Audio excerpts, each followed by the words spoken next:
with it. He's got his second.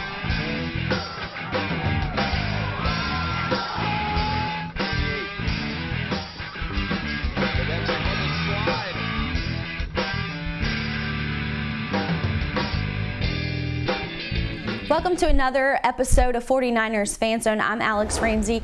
Libby again not with us this week. We hope that she'll be back next week as she's a little under the weather. But this weekend, not a lot going on. Football's got a bye week. A lot of our teams are away, but we'll start with men's soccer. The team playing Marshall and Old Dominion this upcoming weekend. Now they're coming off a huge come from behind win against FIU Saturday night. They were down 3-0 going into the second half, and a penalty kick by Kyle Parker changed that entire game. They came back and won 4-3. Kyle Parker being named Offensive Player of the Week for the second time this season, as he had a goal and 2 assists in that game. He now leads Conference USA with 19 points.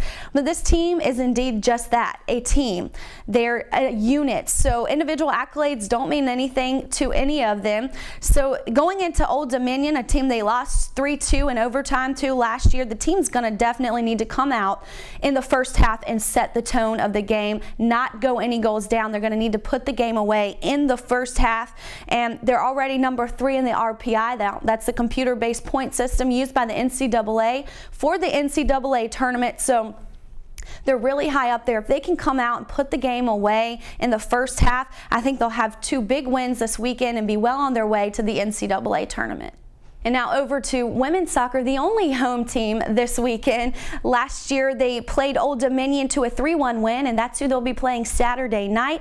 Now, the team's coming off a great weekend here at home. They defeated Louisiana Tech 3-0 and Southern Miss 2-1, where head coach Cullen picked up honors. He's now leading the school in career wins with 67. Now, the season's flying by. It's already senior night. So, senior night on Saturday will honor Jennifer Lee, Jessica Ryan, and Sarah Trexler, and I think the team will come out on top Saturday. And over at the net, women's volleyball heading to North Texas and Marshall this weekend. They're coming off a difficult weekend here at home against FIU in their Dig Pink match. They were swept 3-0, and then FAU, they lost 3-1. So going into this weekend, they're going to look to seniors like Savannah Gaster, Laura Cantrell to really help set the tone of the match, help get them on top, and see if they can maintain that lead and finish the season out as strong as they can. All right, now we've got your on tap for the week. This weekend, Charlotte 49ers cross-country team will be traveling to Cullowhee, North Carolina, as they compete in the Western Carolina Catamount Classic. And then men's tennis and women's tennis will both be competing in tournaments through Monday, as the men are in Cary for the ITA Regional Tournament, and the women compete in the ITA Carolina Regional Tournament in Chapel Hill. And now, of course, you can stay up to date with all your 49ers scores and results on Charlotte 49ers Twitter, Instagram, and Facebook. And make sure you tune in again next week on charlottefortyners.tv for another episode of 49ers Fan Zone. That'll do it. I'm Alex Ramsey. We'll see you next week.